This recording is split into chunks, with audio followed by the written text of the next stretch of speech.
Hello there, and welcome to another one of these Lexical Lab 1 minute English videos. If you like this video, make sure you subscribe to our YouTube channel and check out our website www.lexicallab.com to find out more about the online courses we offer. My neighbours here in North London have just today returned from a week away in Barcelona, the lucky beggars.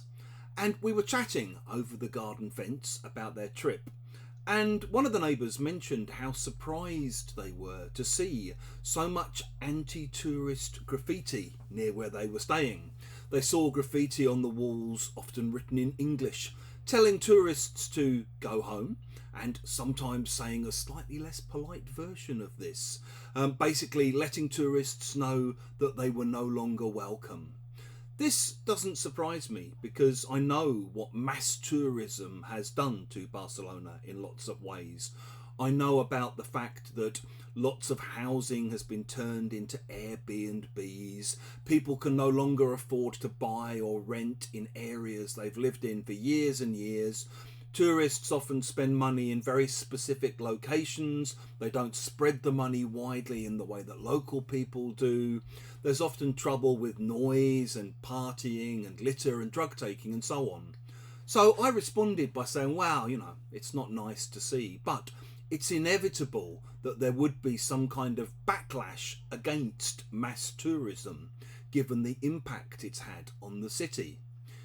If there's a backlash against something, there's a strong reaction, a strong feeling among a group of people in response to some kind of recent change or recent event in society or in politics. So I guess in some ways you could look at the rise of men like Jordan Peterson or Donald Trump as being part of a backlash against feminism. The famous Top Gear presenter here, Jeremy Clarkson, has faced a big backlash recently because of his frankly quite appalling comments about Meghan Markle.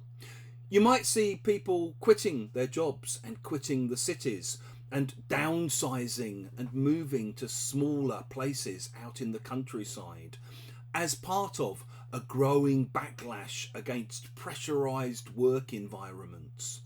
And the wave of industrial action, the strikes that we're seeing here in the UK at the moment, basically represent a huge backlash against years of government neglect and years of government underfunding. If you've enjoyed this video, please do click the like button. Make sure you share it with your friends, your students, your colleagues. And in the comment section below, we'd love to see examples of how you might use backlash